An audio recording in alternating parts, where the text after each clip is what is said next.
of Lord Krishna's incarnations. Everybody here knows who Narasimha is? Yeah. Yeah, okay. Everybody here likes Narasimha, I hope? Yeah. So my name is Druva, and I was born into ISKCON, and Prabhupada is my parents' guru. So if it wasn't for him, I wouldn't know anything about him, Narasimha. So I've always given Srila Prabhupada incredible gratitude for that. And growing up in the Gurukulas, we all had this love for Narasimha, because the story, we were all kids. So they always used to tell us, Narasimha is our father, and he'll always protect you. So as I became, but they never told us much more. They told us there was like Lakshmi Narasimha and the Ugra Narasimha, the painting you see where he's killing her in the Bishopur. But they never really talked about other forms. But when I became a teenager, I was very curious, how is it, spending time growing up, India, Vrindavan, Mayapur, there's thousands, millions of Krishna temples, Shiva, Ganesh, Hanuman, millions. And nobody knows about like Narasimha temples? This doesn't make sense. Because Narasimha, at that time, I didn't really know, but he's the foundation of Vaishnavism, Sanatan Dharma. He's the protector of it. And through him, you can get to Radha Krishna, Radha Madhava. We also weren't taught that. I learned that later. So in my young days, 15, 16, I was working, I was like an entrepreneur, and one of my good friends, a Swami in ISKCON called Keshav, in Miami, he asked me to clean the book, the library. He was old. So me and some of my friends, business friends, we went up and we were cleaning it, and I found an old book. It just opened. And in the book it said, a hobalam, where Lord Narasimha manifests. There's the part of the pillar is there, and also 9 temples in the jungle. I was like, what? Narasimha manifests in India? What? Nobody told me this? I was shocked. So at that young age, I decided to go to India by myself. Which back then, this is like 30 years ago, it was a lot nicer and easier in India. Because there wasn't so much technology, the roads were more difficult, but it was nicer. Less trash, less pollution. So I made my way somehow I flew to Hyderabad. It was like 17-hour bus. Now the bus from Hyderabad to Ahobilam is like 3.5, 4 hours. Back then 17 hours. But I didn't make it. I had to stop in a village called Alagada. I didn't know there was only 2 buses a day to Ahobilam. One in the morning, one 5 a.m., one 5 p.m. and that's it. You're stuck in the middle of nowhere in this tiny village. So I ended up being... The bus driver just said, I said, bus is coming? He said, bus is coming. Just wait. I thought, it's coming. Like here and everywhere we have buses every 5-10 minutes. So I just accepted after 8 p.m. no buses coming, and many pilgrims were there because they all wanted to go see Narasimha. And we just slept there on the ground. Outside, there was 4 pillars and like a tin roof. Everybody just bundled up. I didn't realize they bundled up because there was tigers, leopards, wild elephants. I didn't know. I didn't speak their languages. So, but they were very kind. I didn't have a pillow. Somebody gave me a blanket. I didn't have any food. The ladies made sure I had chapatis, some dal, very sweet. And then in the morning they woke me up, the bus came, all of us crowded, as well as there was goats, there was chickens, there was, way too many people on the outside of the bus, on the top of the bus. It was a real adventure, I go. And I finally got to Ahobilam. But Ahobilam back then, there was only like, there was one kind of guest house, more for the ashram, called Narasimha Mutt, which means Narasimha Ashram. And then there was nothing, a couple of stalls, making food. But I saw something that said in English, government rest house. So I went there, and it used to be one of the outposts back when the British were there, in the 20s and 30s. It was so disgusting. The room, rats, there was a snake in there, there was no bed, there was only a wall. But I didn't know, so I stayed there. The man was very nice. His name is Kumar. He's still my friend now. He's still there in Ahobilam. And word got around that a white guy, Westerner, was there. So after about an hour, someone knocked, they came and knocked on my door. And I answered it, and it was an Indian. And he spoke perfect English, and I was like, oh my God, thank God. You speak English? And his name was Madhu. He said, oh, I heard you want to go see all the 9 temples? Only one of them is worshipped. All the rest are abandoned. But we're going to go tomorrow in one day. So I was very excited. I didn't know that one day I think it was 9, like 30 kilometers we had to walk. And he said, be ready, 4 a.m. we'll go. And I had no idea that Ahobilam is one of the biggest tiger preservations in India. Leopards, tigers. There used to be wild elephants and lions. Now the lions are no more. But definitely tigers and leopards and big cobras. So thank you. And I just went on. I thought he knew what he was doing, So in the morning, 4 we came, and I had my small little flashlight, and we started walking into the darkness. And after maybe an hour, we came to Bhargava Narasimha. Now, when we were walking in the jungle, small path, I was hearing things like growling, noises, and my flashlight was only maybe 1 meter, just enough to see where you're walking. So, but I said, what is that noise? He said, nothing. What's the problem? He said, don't lose your concentration. We're going to find Narasimha. So we came to the really thick jungle area, and I could see there was some sort of steps, stone steps, went up a little hill, and we started walking up. He said, welcome to Bhargava Narasimha. I said, where is he? He said, up the hill. And we walked up, and Bhargava, the temple, it was one of the only ones that had a temple, and it was only maybe 2 meters by maybe 2 meters, stone, and then there was trees, like vines, and there was a lot of monkeys, but they were not going inside the temple, they were just kind of asleep around. And we went inside, and he had some ghee wicks, camphor, and we had 2 bottles of water. So he said, you want to do Abhishek? I said, really? He said, of course. But he said, before you do, you should touch his feet. And you should put your head on his lotus feet. And then, if you want to, you can give him a hug. And I was like, wow. Now, when we were young in Gurukul, we had a big deity. But we used to hug. The Brahman was nice, Pujari, Iskon, Ganga. He also had similar nature. Oh, you should hug Narasimha, massage his feet. But this deity was like, 1,000-year-old deity. There was no door, and I was a little, thinking, is this okay?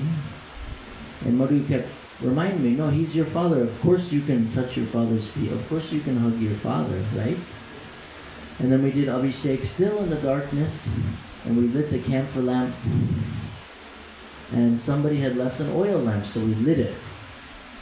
And it was the most amazing experience of my life, just being there alone in the jungle with Narasimha and this guy Madhu. And I wanted to stay there forever.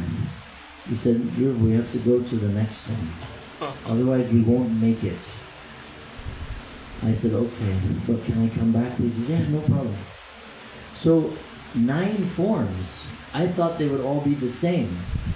Lakshmi Narasimha, Lakshmi Narasimha, Ugra Narasimha. Bhargava was Ugra, he was killing.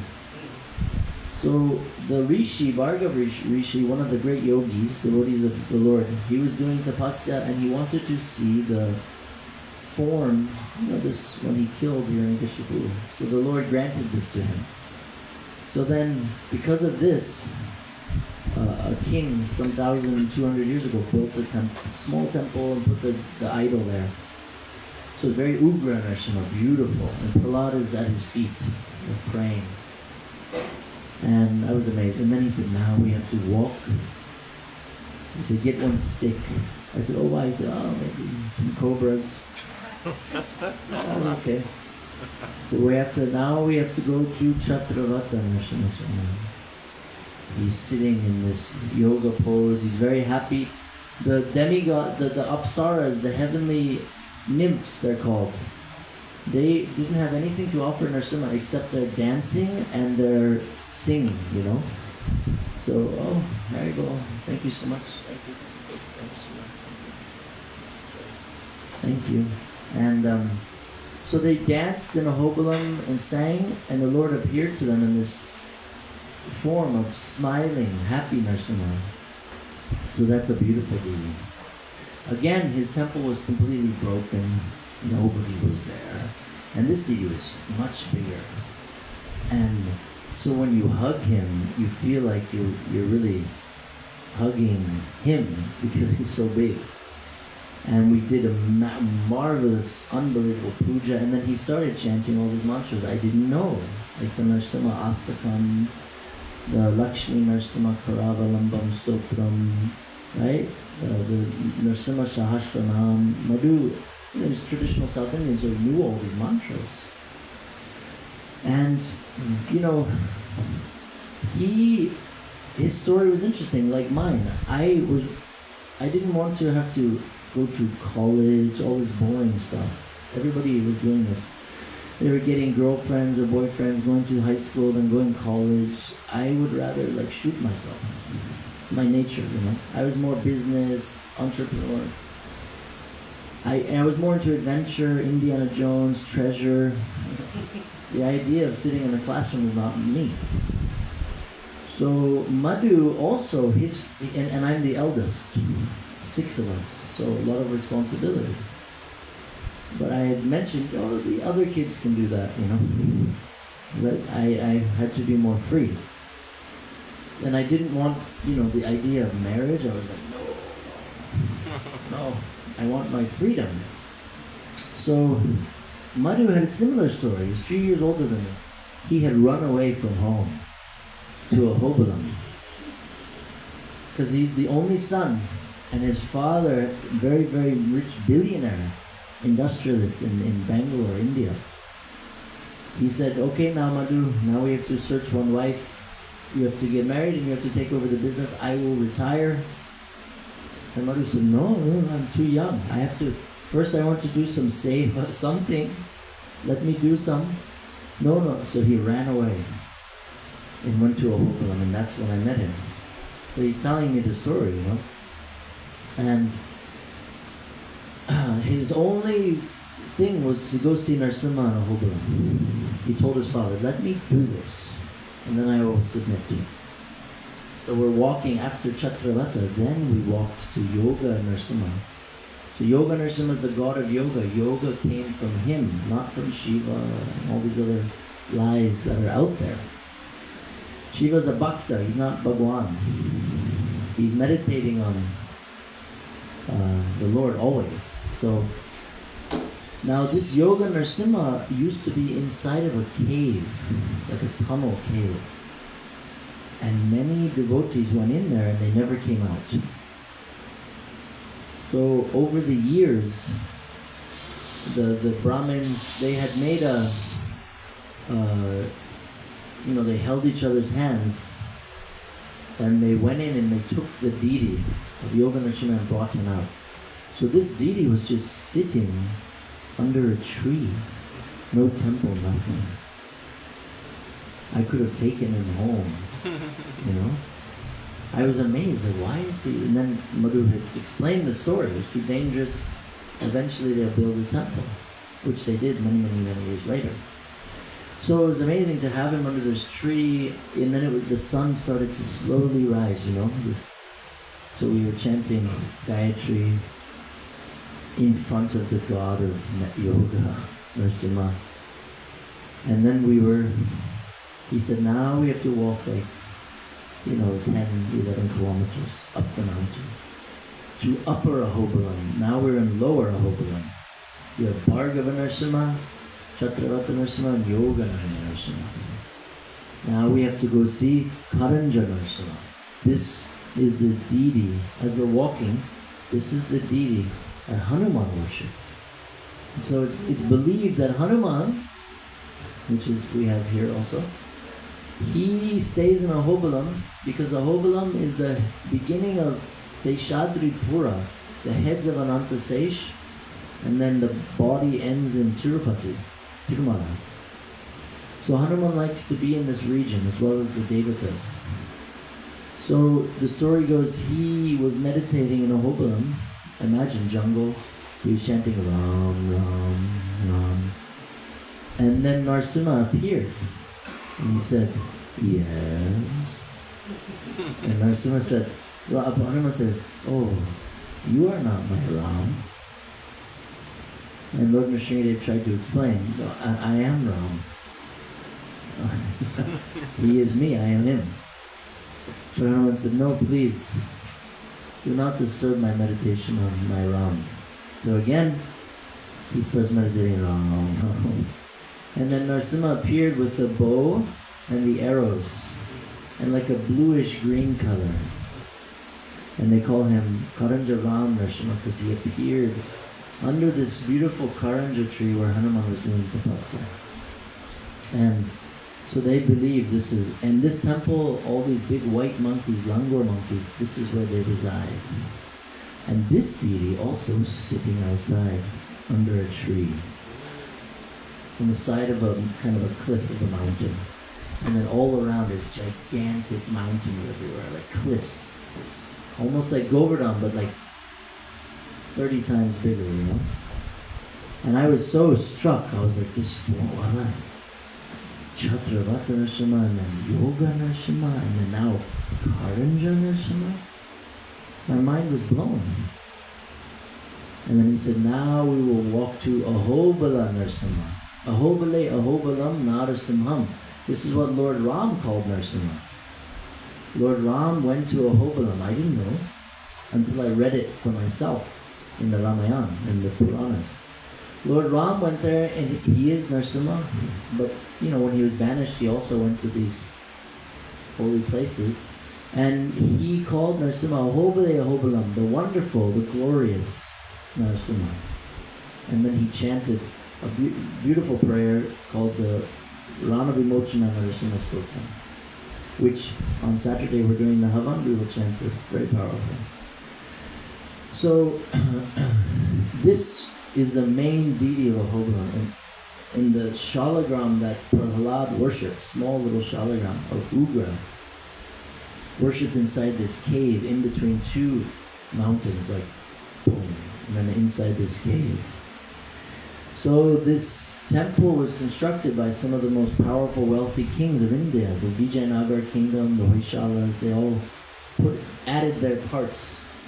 And when you get up the mountain, you're like, how the hell did they get these stones up here? Like the pillars are like this round, right? And so how did they do this? And then they're carved like you can't imagine. The outside of the temple, the inside of the temple, and you go inside and you go into this tiny cave. You have to kind of bend down. Maybe us tall guys, and you get in there and there he is sitting, tiny Shalagram that they believe Prahlad worshipped and touched. And one thing I noticed was in front of the cave there was like a round, like raised cement. And I was like, this is strange, doesn't match the temple. What is that? Madhu said, oh, that's the cave where Prahlad worshipped him. The tunnel. I said, what? There was a tunnel? He said, yeah, just some 15 years back the government closed because many yogis and sages were coming to Ahobilam to go inside there to do tapasya, and they never came back. So in India they have, like same in the Philippines, they have a lot of this superstitious nonsense. You know? Oh. So out of fear they closed it. And then they installed him in the cave above the tunnel. So Chaitanya Mahaprabhu went in there and worshipped Narasimha, this Shalagram. He also worshipped Chatravata, Yogananda, Bhargava. Can you imagine? He went there, his feet. And then even before him, Ramanuja Acharya, Madhvacharya, Shankaracharya, Lord Ram, Krishna, Rukmini, Satyabhama when they were going around. Some even say Lord Balaram when he also left the battle to do his parikram. And then of course you have the Pandavas, and then the Saptarishis, Lord Brahma, Lord Shiva, everybody. This is how we know it is the place that it happened on this earth. It happened in Vaikuntha, but then it mirrored on this earth in Ahobilam. So I was so shocked, going here. I was like, wow, God. I didn't want to leave the cave. I said, Mother, I just want to stay here forever. You go. You just leave me. And, nobody was there in the Ahobilam. Just a few of the Brahmins whose family had been worshipping for, 500-600 years. So he said, Druva, please come. You have to see the pillar. I totally forgot. He said, and then you have to see where Narasimha cleaned his fingernails, Raktakam. The water is red, like blood. So he broke me out of my spell of wanting to stay in the cave. I said, oh, yeah, we have to go immediately. And he said, but it's a trek through the riverbed, waterfalls, and we have to climb straight up the mountain. Now they made it very convenient. They have bridges, walkways. He said, but we have to see this Krodha Narasimha, Varaha Narasimha, half Varaha, half Narasimha. Because if you remember the story, Hiranyakashipu threw Prahlad off of a mountain, right? When Prahlad was skydiving off the mountain, Vishnu caught him and brought him into kind of a cave.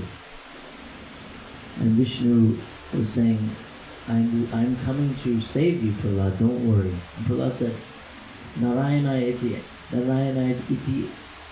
iham. Anything you do and however you do it is perfect and timed perfectly.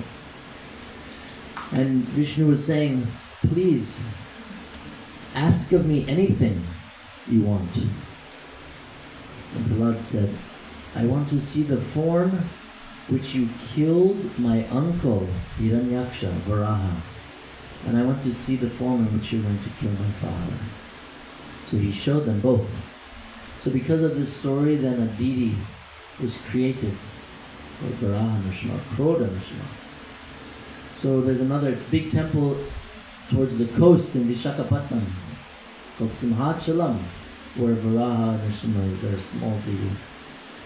There Chaitanya Mahaprabhu also went. So, and the Pandavas, everybody went there. So, anyways, back to this Krodha Narasimha, and he is inside of a cave on a cliff overlooking like a river waterfall, like something out of a movie, with vines, trees growing out of the cliffs, and unreal, this like something you see in Hollywood, in a movie. But it was real. So I was taking it in, and the water back then was so pure because it was running, so you could just drink it. And I told Madhu again, I just leave me here in this cave with Krodha Narasimha. And he said, don't forget about the pillar, let's go. Let's go see Jwala. Jwala? I said, yeah. He said, just come. So we kept walking through the riverbed or stream and up through the hills, and then all of a sudden I just keep walking. I'm looking. Madhu said, you see? There's the pillar. The pillar, Ugra Stamba. Stamba means pillar. And you could see it. It's like protruding, like some type of a pillar. And I was like, my hair stood on end, you know, like. And he said, but first we have to see Jwala. And that we were walking up the mountain. It's like 90-degree angle, you know. And you had to get up. Back then you had to do a like crawl up. And we get to the top, kind of the cliff area, and you could see there's a small path, but there's this huge waterfall coming. He said we have to walk behind the waterfall, but the path is only like this big, and the waterfall's splashing. I said, how do you do it? He said, just very careful. Many people have died. It was so high up. So this made it more exciting for me, you know? Because when you're young, you don't have wife or girlfriend. The wife is always, be careful, don't do anything stupid, right? Well, I didn't have that. Now though I have all the time. I'm being reminded. So we were like going against the wall, moving slowly. One in the water was like whoosh, and then we get past it and I could see this up on like a cliff. There was like a cave. All the vines were growing. And then off to the right, Madhu said, look, this is Raktakund, the place where Narasimha washed his fingernails. And it was red. The water coming was like red. The clay was red, bright red. I was like, this is crazy. Really? I was still in disbelief. This is where it happened? Are you sure? Like, and he said, yes. And then he said, let's go worship Jwala. So Jwala, we got to the cave and there's 3 forms. There's Stanu Narasimha, where he emerged from the pillar, like in Mayapur. And then there's Veera Narasimha. Veera means fighting. That he's holding Hiranyakashipu. They're fighting. And then there's Jwala. He killed him, Ugra Narasimha. Inside this cavern cave, and you can sit up there and worship him, touch him, do abhishek. So we went and got water from the abhishek, from the waterfall, and we were doing abhishek, doing puja, and it was like the best time of my life. And he said, we must go now, you know, it's already getting a little late. We have to climb the pillar. So, and I had already seen that the pillar is quite high. The pillar is like, you have to, it's like this, you have to hike up. And I said, is it safe? And Mother just kept saying, yeah, don't worry about anything. Everything's perfect. Narasimha will protect you. You think Narasimha will kill you coming to see him? So this went into my brain like it fused into my brain. Oh yeah, that's true. Why would Narasimha kill me if I'm going to see him? So Madhu did this. And later years I was doing very, very dangerous things to see Narasimha. Because I wanted to test this theory that he'll protect me. So we start climbing up the pillar, you know, stones are falling, and people did fall. Many people had died. He didn't tell me.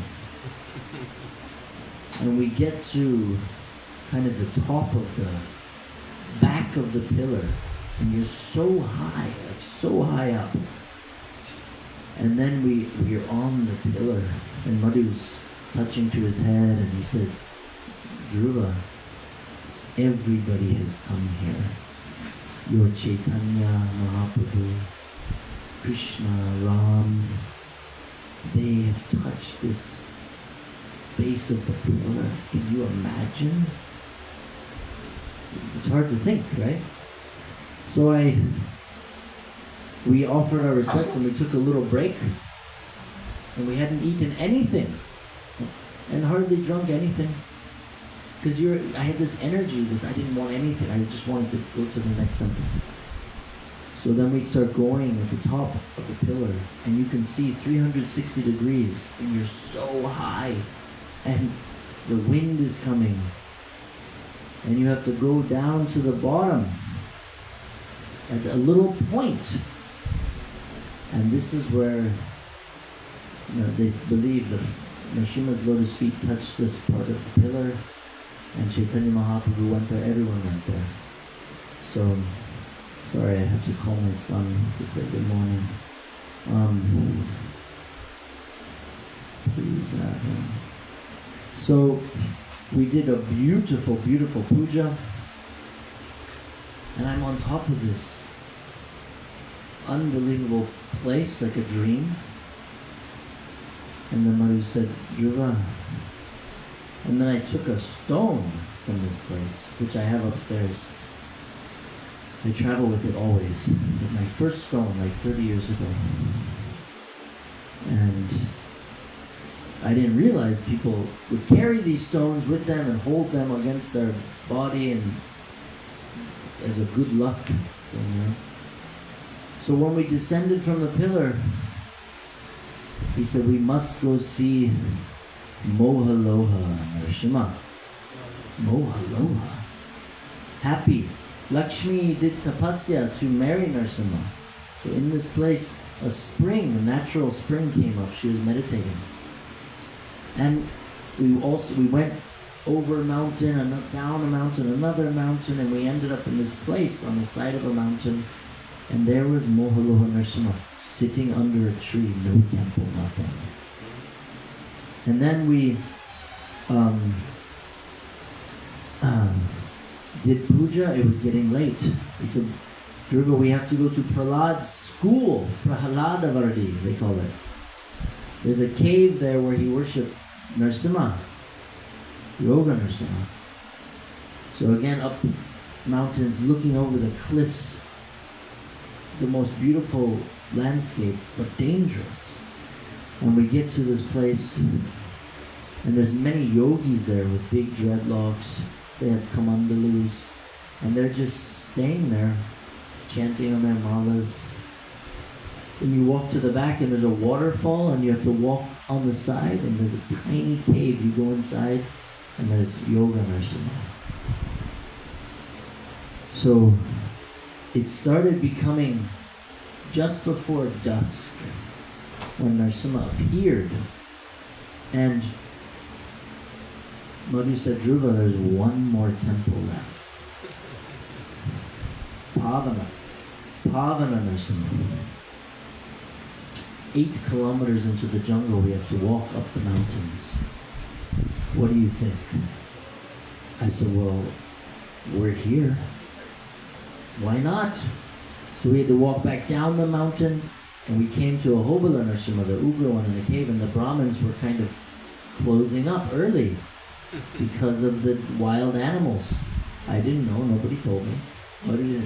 And they were talking to Madhu. Madhu was telling them we're going to Pavana, and I didn't realize they were fighting with him, screaming at him. Don't take the white guy, he'll die. The tigers, be careful, cobras. Madhu, I said, what were they saying? Oh, nothing. Saying good night. I said, oh, okay. Tell them I said good night. And I was like, and we start walking up the mountain. And when we got to the top, then dusk had fully set in. And in the pathway, well, there was one pathway, and then there was 3 small trails. Sometimes the tribals, they collect the wood. And I said, Madhu, which one? But in the front of us, there was a huge python lying dead in the road, in the path. I said, oh, is this a good sign, Madhu? dead snake? He said, anything in a hogalam is a good sign. I said, okay. So we started walking. He knew the path. And it was getting pitch black. I had my small flashlight. And he's chanting. And then all of a sudden, I could see, maybe in the distance, some sort of light. I said, Mother, what is that? We're getting closer, and I could see it's a forest, like a fire. The bamboos were rubbing together, and they created a forest fire. And it was not a small fire. It was like a proper, huge, and then it was like getting to the next bamboo, and then I said, should we be careful? He said, no, this is really good. I said, why? He said, this will protect us from the tigers. I said, the tigers? You didn't tell me there was tigers. Oh, yes, many tigers here. I said, what? Thanks. And we walked quite long. It took us a while, 8 kilometers in the jungle. No shoes, piercing the skin. And we finally come down the last valley. And there I could see a tiny temple. The stars had fully risen. We got there about 9:30 p.m. I never wore a watch. And we get there, and you walk in the little temple, and there's 3 gates, the center, the 2 sides, and a small area to stand to have darshan of the altar. Tiny. You can fit maybe 6, 7 people. Maybe 3 meters by 3 meters. So we get in, and there's Pavana Narasimha. Someone had left a lamp with a big bucket of ghee, so it was burning. You come in and you're like, wow, this is the last form that Chaitanya Mahaprabhu saw, that everybody saw. I did it. And then Madhu started chanting the prayers. I was chanting the Sringadev prayers. And I was so in ecstasy. And then he started closing the gates. But the gates were very thin metal. You could easily just kick them and they'd fall. But he closed them. There was no way to lock them. He just found some string rope and he just tied it. He said, we're going to sleep here with Narasimha. I said, really? He said, yes, we'll sleep in the temple. And I was in ecstasy. So we lied down in front of him. My feet were like touching the one gate and my head was close to them. And he's telling me beautiful stories that I never heard of Narasimha. From the Upanishads, from the Puranas, from the Vedas, right? From the subtexts, from the different acharyas, from the Ramayana, Mahabharata. So he's telling me these and I fall asleep like a baby in front of my Lord Narasimha. And then I wake up, all of a sudden I feel someone touching my head and smelling my head like, huh? And then Madhu, all of a sudden there's something on he puts his hand over my mouth, and I was just about to scream, like maybe he's gonna kidnap me and kill me. And he whispers in my ear, don't make a sound. They will kill us. They will kill us, Druva. Don't make a sound. And I could hear them outside. I immediately became into like a ball. And I could hear them. They were black bears, very, very ferocious. They had big nails, and huge. Now, at that time, I didn't know that this temple was mainly worshipped by the tribals, the gypsies who lived in the jungles. And they offered Narasimha meat, chicken, turkey, and goat, stuff that lived in the jungle. That's what they ate.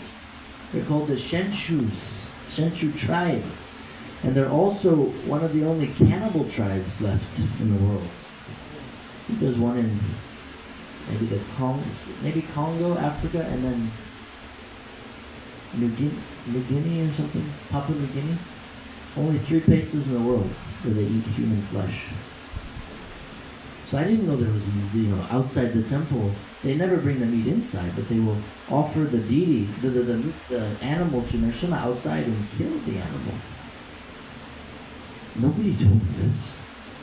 But Madhu started telling me, he said, come, let's go inside the altar with Narasimha. Let's go inside.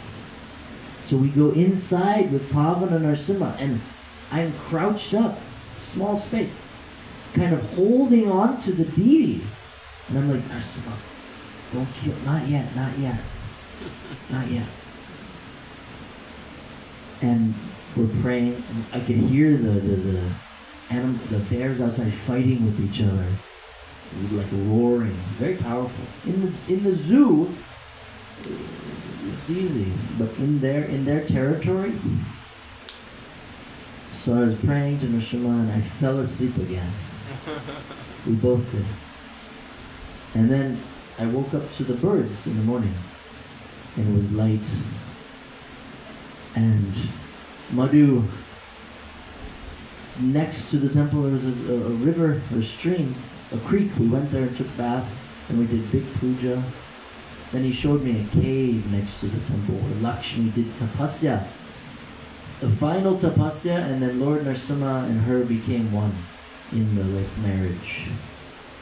Pavana means completely in ecstasy and bliss of each other.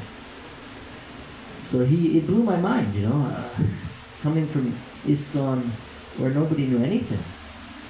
And here I'm finding out all this stuff. Later I found out Srila Prabhupada said, very special place, you can worship the stones from there. Chaitanya Mahaprabhu went there. And Madhu said, now we have to go. Do you want to see where Garuda carried Narasimha? If you look on the altar, where the Nrsimhadev photo is, there's a deity.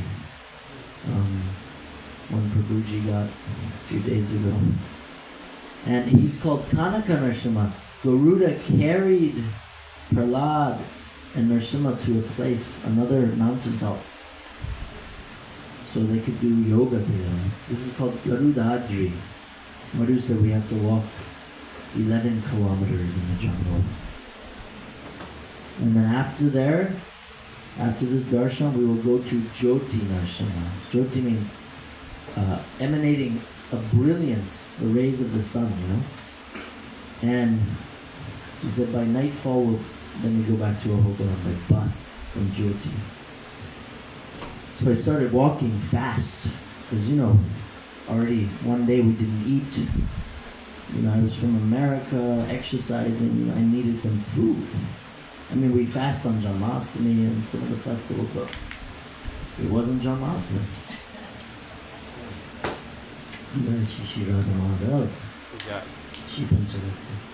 So I'm walking fast, and Madhu's like, Drew, stay, please. We have to stay together in case the tiger comes. I said, there won't be tiger. Impossible. So when I was walking, I was very ahead of him. And all of a sudden I see the black and orange and white stripes, maybe 50 meters ahead of me. And I froze. Because you're in their territory, remember? So I had a tiny bag, I dropped it. I was next to a big tree and I just started climbing all the way to the tippy top. And then I just didn't even breathe. I was so worried about Madhu. What if the tiger gets Madhu? All I was thinking about. And then this tiger comes with 4 babies. Sorry, this is my son. Good morning, Vayu. How are you? Good, I'm just here with all the devotees. He says Haribol to everybody. Yeah, so we'll have a wonderful day over there. Okay, I love you. I'm at the gym at school. Janishima. Love you guys. Thanks a lot. And the mom with 4 babies, little tiny babies. She came to the tree, and she went on the tree scratching like a cat does, her nails. And I was like, not even moving. She didn't smell me. And because I didn't wear any deodorant, nothing. But she smelled my bag. And then the kitten tigers started playing with the strap, biting it and hitting. And then all of a sudden, she told them it was time to go, and they walked up a small little hill, and then they disappeared. And then Madhu said, "Druva, what are you doing on the tree?" He screamed really loudly. And I started going down the tree. Shh, don't say anything. Be quiet. Why? He said, "Madhu, there's a tiger. Let's go right now. Female. They'll kill us. She will defend her cubs." So I was like putting him on like a piggyback. He said, "I will carry you," and I was just running for so many kilometers, And then finally we got to Garudadri, the place where Garuda did penance to be able to carry Narasimha to this sacred spot. And then we had to walk another 6 kilometers to Jyoti Narasimha, and we got there.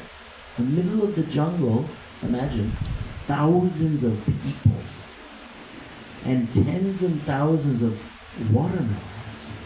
I was like, what the heck? Why are these mountains of watermelons stacked up? And I saw a little temple under a tree.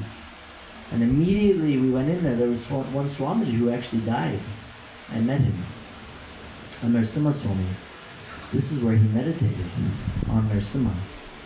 And there's a beautiful deity, so we went in there, and then they're handing me these watermelons, and they cut a hole in them, and they would stick their hand inside and make it like watermelon juice. They just go, and they hand me this big watermelon, and then the Brahmins are pushing me. Everybody's doing abhishek of the deity with watermelon juice. I was like, wow. And then they're holding at the bottom big stainless steel, and they're collecting all the watermelon juice, and then they're pouring it back in the empty watermelons and handing everybody as they walk out. So I'm just struck with this amazing deity with like the flames coming out of him, and everybody's chanting Narasimham, Narasimham, Shri Lakshmi Narasimham. Beautiful prayer. And then all of a sudden they hand me a watermelon with full of juice, and then another one, and then they kind of push me out so other people and me and Madhu go outside with 2 watermelons, and then it was just ecstasy, just watermelon juice. I must have drank like 10 of them. It was not a good idea. But after the fast, watermelon juice is a good thing to break it. And we stayed there for some time, and everybody was crowding around talking about the Westerner, who's what, talking to Madhu. I said, "Madhu, what's the big deal? What are they asking?" He said, "Oh, they're surprised that we are alive, staying in the jungle, because a few days ago, like 3-4 people were killed by the tigers and the bears." I said, "What?" He said, "It doesn't matter. It happens all the time." And he was so nonchalant, which again influenced me to be like this when I was doing probably not so smart, dangerous things to find Narasimha. And then we got in a bus which took like 4 hours because it's mountain roads. You have to go all the way around.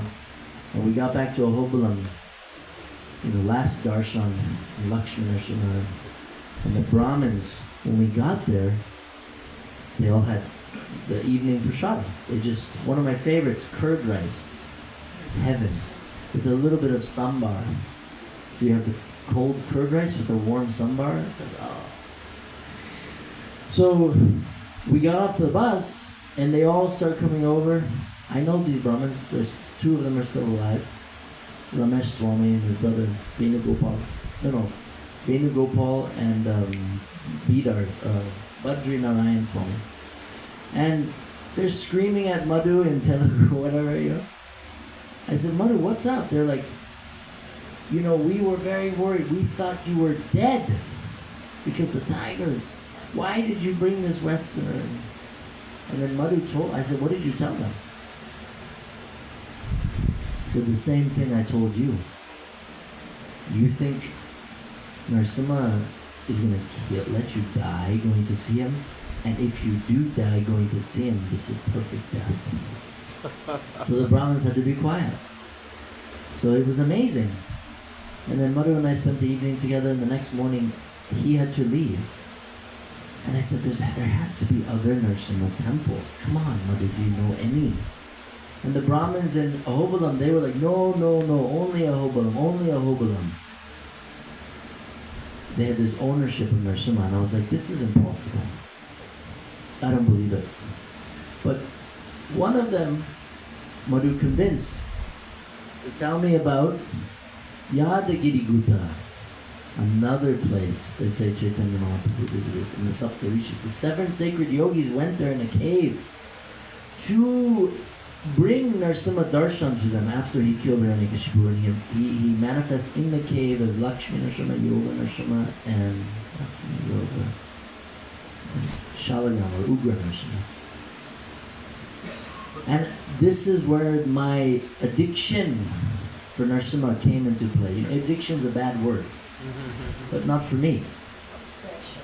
No, addiction, not obsession. I like addiction because you cannot live without it. Obsession is something human, but you can get mad at the obsession too. But addiction is something I couldn't live. I was eating Narasimha, sleeping Narasimha. I was constantly everything I did. And then I didn't speak their languages, but I realized I could go to the train station, bus station. They would sell a map of the local districts and the state. So I was buying these maps, and I had a marker, and I had my small photo of Narasimha, and I would go to everybody. Narasimha temple in South India, they say Devasthanam. Narasimha Devasthanam, and I would open the map. And they were all so nice. Old ladies would come, old men, young, kids, students, whoever, and they would come to my map and they would put a dot. Narasimha Swami Devasthanam. Oh, name. And then I would have my little notebook, and they would write in Telugu the name of the temple, the address. I didn't know what it said. I was like, okay, it was all just body language. How do I go? I want to go. They were all so kind, young, old, men, women. They would take me to a rickshaw driver, a jeep driver, or the bus driver. And then the bus driver was so nice, he would just come off the bus, he would look at the paper, and then he would tell me, sit inside. And I would have to sit up front with him on the engine. And remember, there was no air conditioning on the buses. It was wooden seats. And the whole time he's talking to me, probably complaining about marriage or something. I just had to say, I was like, I was agreeing with everything. But sometimes after 1 hour, 2 hours, 8 hours, all of a sudden, it would be late at night or noon, anytime. The bus driver would stop. Sometimes I was the last person on the bus, and he would just point into the darkness. Narasimha. And I was like, Narasimha? There's no lights. Where? What do you mean? He said, Narasimha, go. Get out. Right?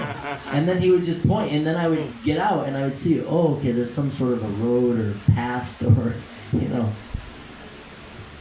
with my small flashlight, I would start walking. And then I would find a mountain or a cave temple. Sometimes I would be lucky, there would be a small hut a Brahmin was staying, and he would, even if it was midnight, he would come with me to the temple. And it blew my mind, I disappeared into Andhra Pradesh for 6 months. I found like 300 temples, and in the most unusual forms you'd ever seen.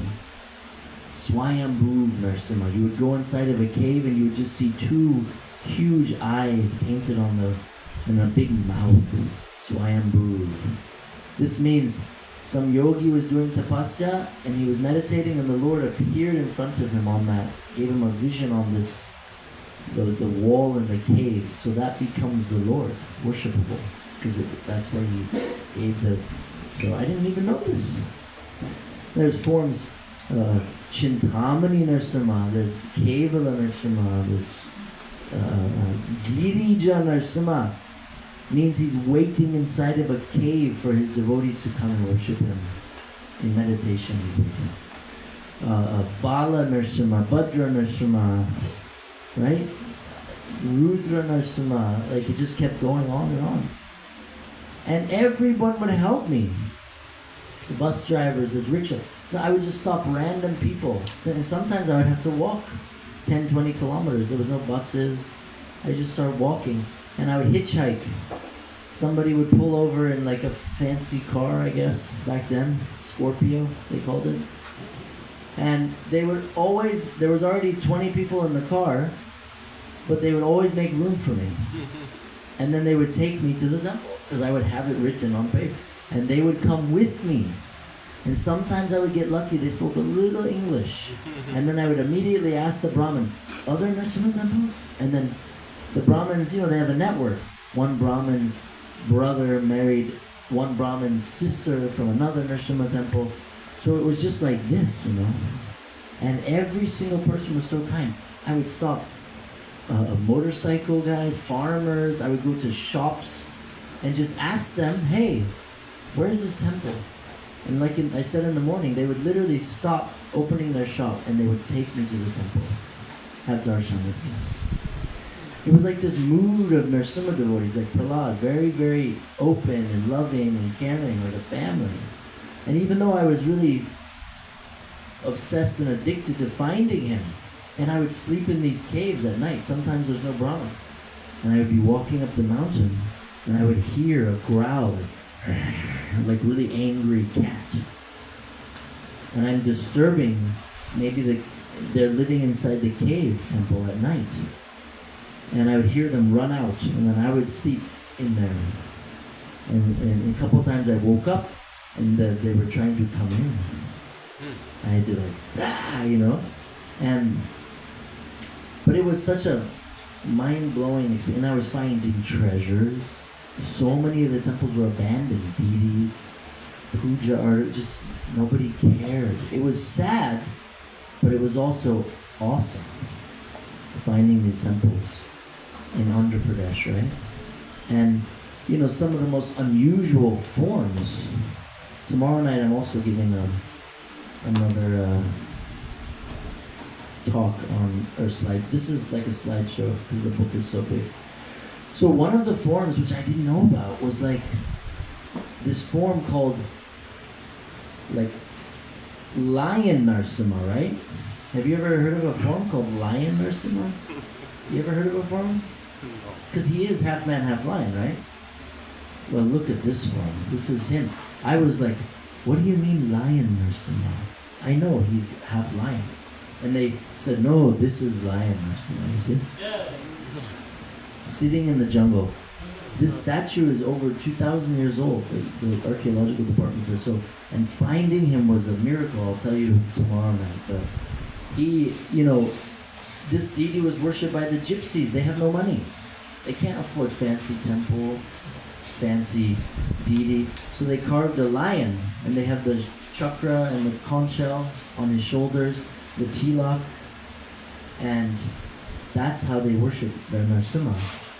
And they had him in their jungle, And so I was really blown away by these types of forms I was finding. Over 300 temples in like 6 months, And back then there was no WhatsApp, there was no communication. There was something called STD, ISD.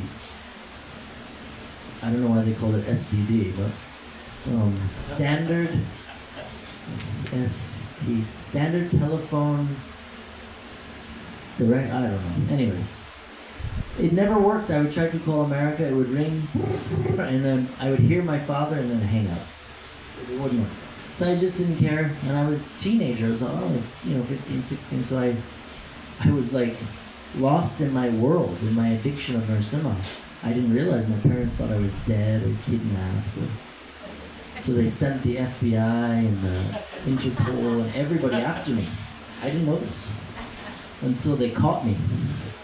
And from Andhra Pradesh, I was very interested in the next state called Tamil Nadu. There's a girl here from Tamil Nadu, Bhakti, right? Her name is? She's not here tonight? No? Yeah, unfortunately one of her family members passed away. So the Tamils are very special people. I love the Tamils. So they,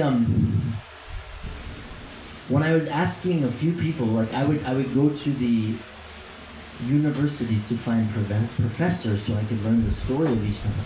I would go to the heads of the village, the old people. That's where you get the real story.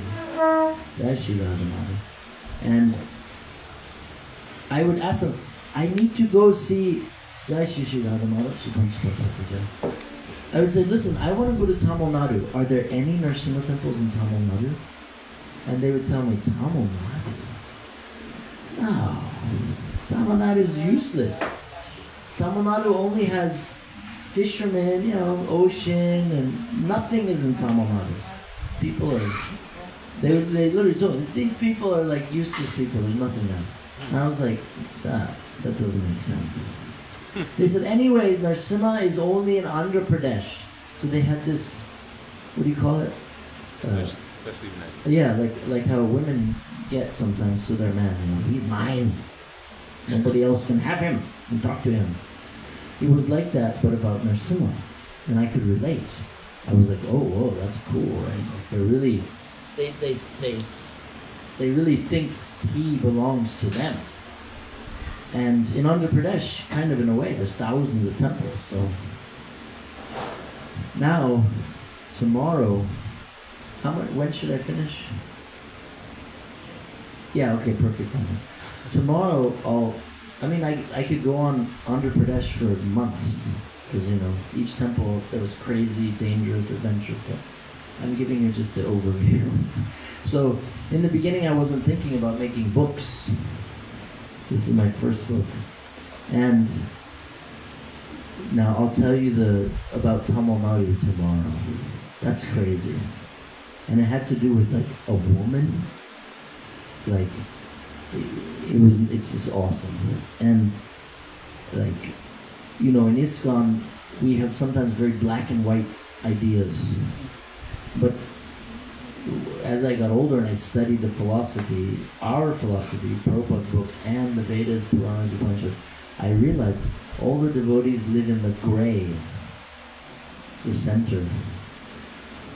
Perfect balance. They were never fanatic, and they were never lazy.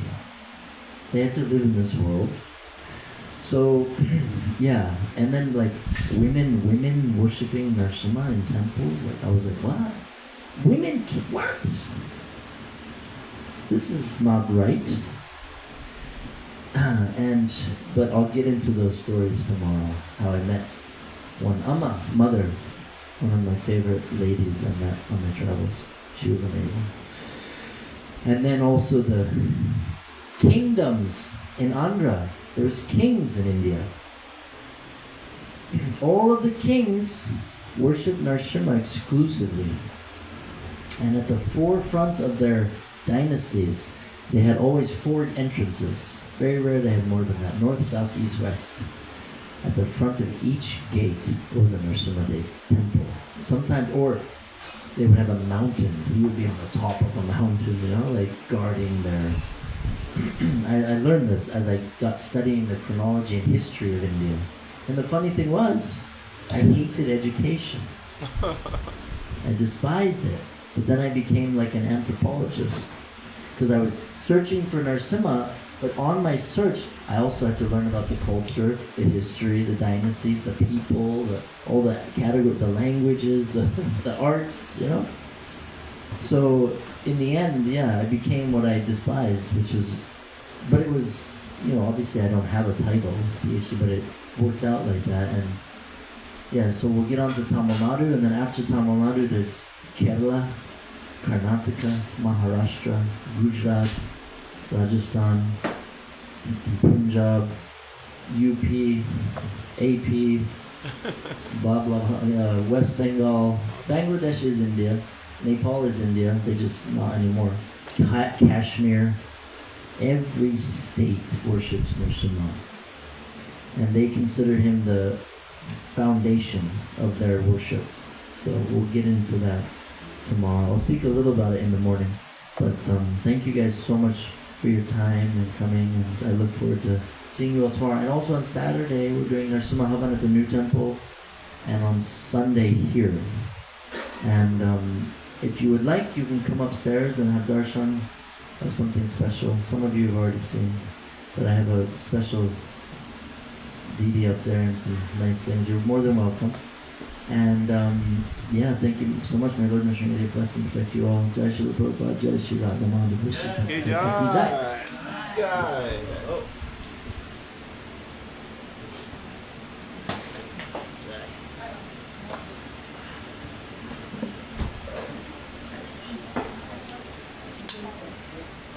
Yes. Sure, yeah, come up.